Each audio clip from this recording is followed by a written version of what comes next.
Assalamualaikum warahmatullahi wabarakatuh. Kembali lagi di channel saya Nur Nafiia.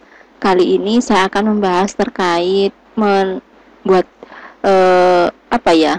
intinya mengambil data atau meload data dari Cibron. Cibron itu apa?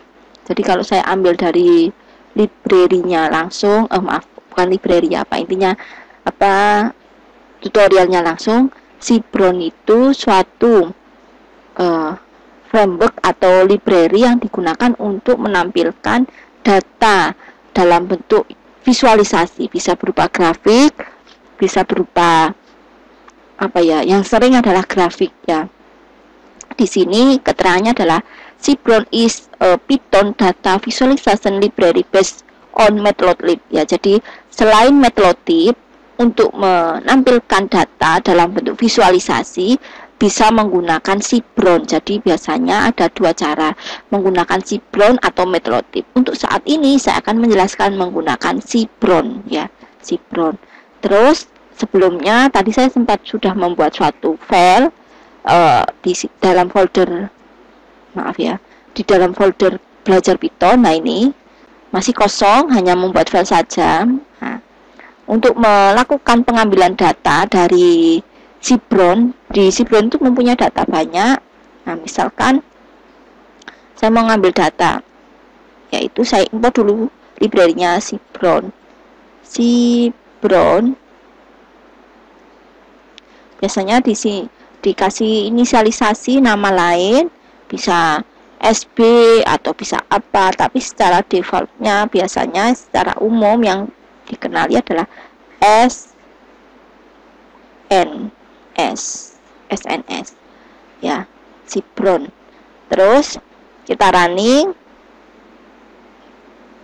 Nanti kalau sudah tampil, intinya nggak ada tampilan di sini. Kalau sudah selesai nanti akan muncul di sini angka 1. Nah, kalau sudah, terus kita load datanya. Misalkan saya simpan di DT sama dengan SNS titik load. Nah, load underscore data set kurung buka, nama datasetnya apa. Nah, saya juga mengambil library atau pembelajaran dari sini ya. Nah, saya agak ini kan dari sini. Nah, di sini ada yaitu tips. Nah, saya pakai tips. Oke, sudah. Saya running. Ini tidak akan tampil apapun karena saya nggak menuliskan perintah print. Oke. Ini akan ada data, namanya adalah variabel dt. Data apa? Terkait tips. Nah, kita lihat isinya apa saja. Bisa menggunakan langsung print dt kayak gini. Ini untuk menampilkan. Nah, ini datanya. Atau kalau mau tahu secara jelas kolom-kolomnya ada berapa, barisnya ada berapa, kita tulis saja dt.info. Jadi akan menampilkan kolom dan baris yang ada. Di sini sebenarnya sudah ada penulisan, yaitu datanya adalah 244 baris. Terus kolomnya ada 7. Akan tetapi kita tidak tahu mana kolom yang angka, mana kolom yang bukan angka atau kategori ya, atau intinya karakter. Kita running. Nah, jadi dt info itu fungsi untuk menampilkan kolom-kolomnya apa saja, kolom tersebut bertipe data apa. Di sini yang bertipe data angka yaitu total, ini ya, total bill sama tip sama ini size. Nah, semuanya adalah kategori, ini ya, kategori. Nah, otomatis kalau kita mau mencari suatu korelasi dari masing-masing variabel, korelasi loh ya, bisa dicek di channel saya Nur Nafiia, banyak pembahasan terkait korelasi dengan rumusnya juga. Terus saya juga menuliskan sumber bukunya atau menunjukkan sumber bukunya. Nah, kalau mau mengecek korelasi berarti nanti yang bisa dicari korelasinya adalah yang total bill, tip sama size. Hanya 3. Nah, ini hanya 3 kolom. Kenapa? Yang berupa angka hanya 3. Jadi untuk mencari korelasi syaratnya harus berupa angka datanya. Oke, ini penjelasan terkait deskripsi dari masing-masing kolom atau tipe data dari masing-masing kolom apa. Terus kalau menampilkan itu bisa menggunakan print. Terus ini adalah cara untuk mengambil data yang ada di Sibron.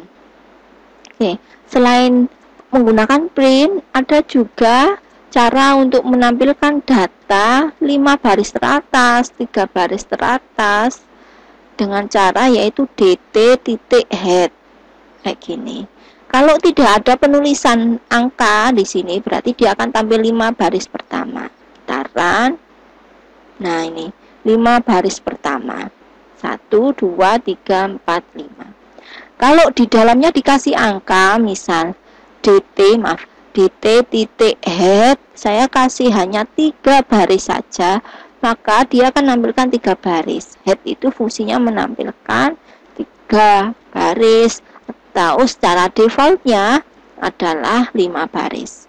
Kalau diisi angkanya maka akan nampil 3. Misal saya isi lebih dari 5, misal saya isi 6, apakah bisa? Tidak bisa ya, tetap defaultnya adalah 5. Kita coba dt head 7 misalkan. Nah, dia akan tetap tampil sebanyak, oh maaf, ternyata bisa, dia tetap akan menampilkan sebanyak data yang ada di angka ini. Oh mohon maaf ya, bisa. Terus selain itu, kalau kita mau menampilkan baris dari terakhir, berarti menggunakan dt.tile. Nah, tile-nya sama, secara defaultnya itu 5. Tapi kalau dikasih angka nanti menyesuaikan dia tampil berapa. Ya, ini tile itu baris terakhir ya. Ini. Nah, ini baris terakhir. Jadi total datanya kan ada 244, berarti mulai baris terakhir. Loh, kenapa kok 243? Karena indeksnya dimulai dari 0. Urutannya 0 1. Nah. Kalau dt.tile dikasih angka, defaultnya itu 5 ya, defaultnya. Tapi kalau dikasih angka akan tetap menampilkan sesuai angkanya. Seperti itu. Misal ini saya isi 9. Saya running. Nah, seperti ini hasilnya. Nah, selain itu, Sibron itu bisa menampilkan grafik ya. Jadi di sini ada penjelasannya. Sibron itu memang digunakan untuk menampilkan grafik. Dengan syarat seperti apa? Kita tahu mana sumbu X dan sumbu Y-nya. Jadi apapun itu, grafik apapun itu, baik itu 3D ataupun 2 dimensi, maka kita tetap harus tahu mana sumbu X, mana sumbu Y. Sumbu X-nya apa, sumbu Y-nya apa. Jadi misalkan saya mau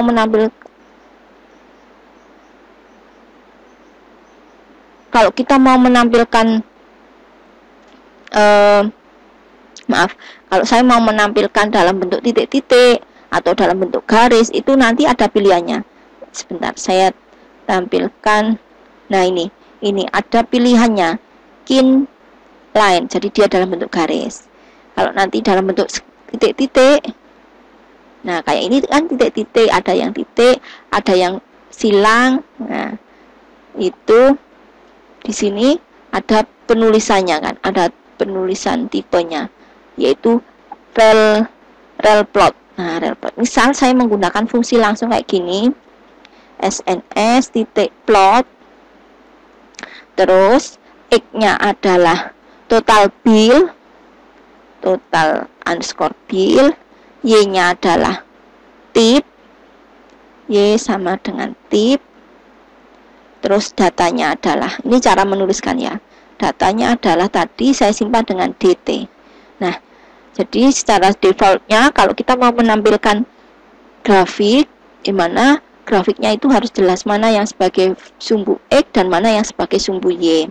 Dimana kalau saya ini sumbu X-nya adalah tabel dan sumbu Y-nya adalah tip. Terus datanya apa yang mau diambil? Nah, ini data dt. Nah, penulisan di sini harus sama seperti yang ada di data frame-nya. Data frame itu berarti tabelnya ini. Tabelnya saya kan dt ya, sesuaikan di sini. Ini saya pasti nanti hasil defaultnya adalah plot yang berupa ini ya, apa sih? Kalau di sini kan ada macam-macam, ada real plot, terus mana lagi ya, ada Ini masih real plot tapi dengan model line. Kemudian nah ini dalam bentuk garis sama scatter. Nah, misal saya hanya menggunakan plot aja, apakah mau? Kayak gitu. Hanya menggunakan plot aja, apakah mau? Kita lihat. Kan ini ada macam-macam. Ada cut plot. Terus ini cut plot ya. Terus ini displot. Terus kalau cut plot itu modelnya kayak ini. Nah, bagus ya tampilannya. Nah, terus ini join plot, pair plot. Misal kalau plot aja apakah bisa? Kita coba. Kalau tidak bisa nanti kita rubah. Nah, tidak mau. Jadi plot aja tidak mau. Maka kita sesuaikan, misalkan saya menggunakan bar plot misal. Kalau bar nanti kan dalam bentuk batang ya. Nah, run. Masih proses. Jadi kalau batang nanti, nah kayak gini. Nah, seperti ini. Kurang bagus ya. Atau kita ambil contoh. Kalau ini menggunakan real plot. Atau yang sebentar saya carikan model yang lain.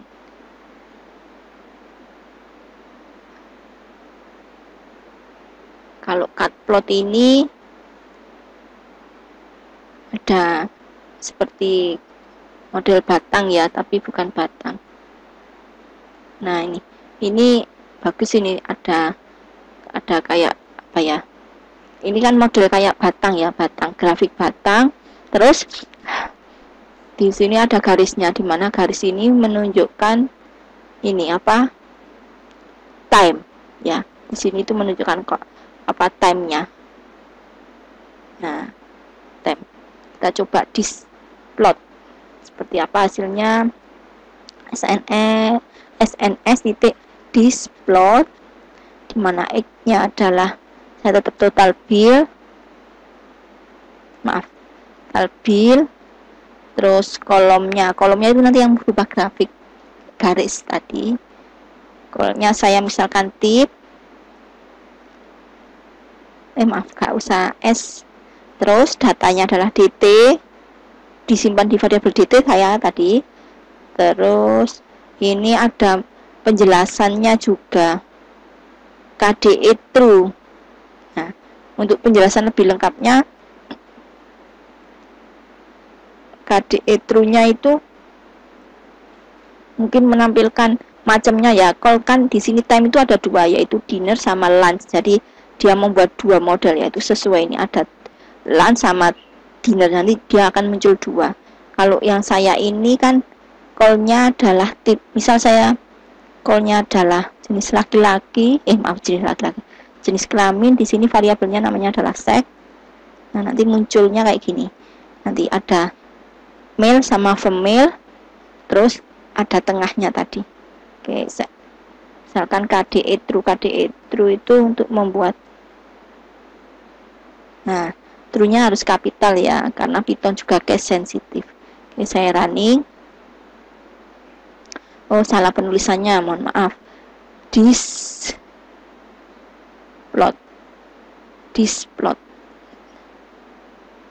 Nggak mau ya. SNS displot.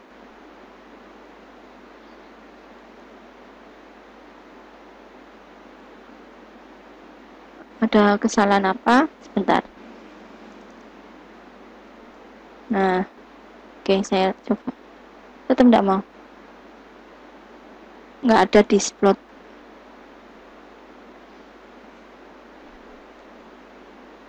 Ini saya.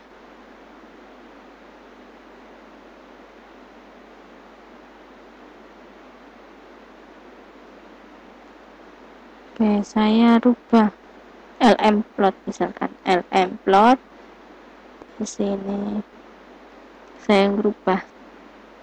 Kalau LM itu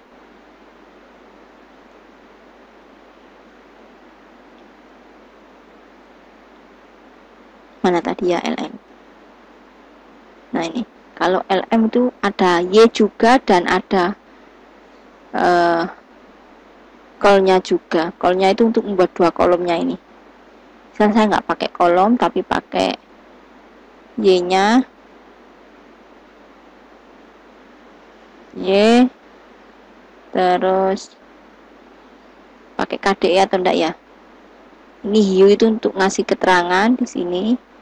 Kan dia smoker ya, smoker itu ada kolom namanya smoker.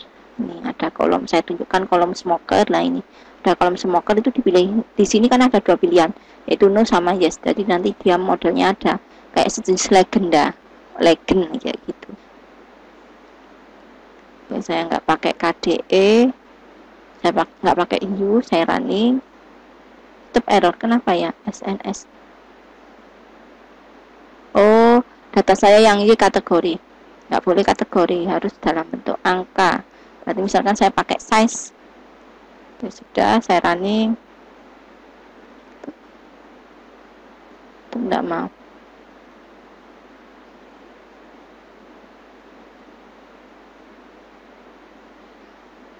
Oh, tadi saya belum merubah ya, belum saya rubah, maaf. Size, nah, bismillah. Nah, ini hasilnya.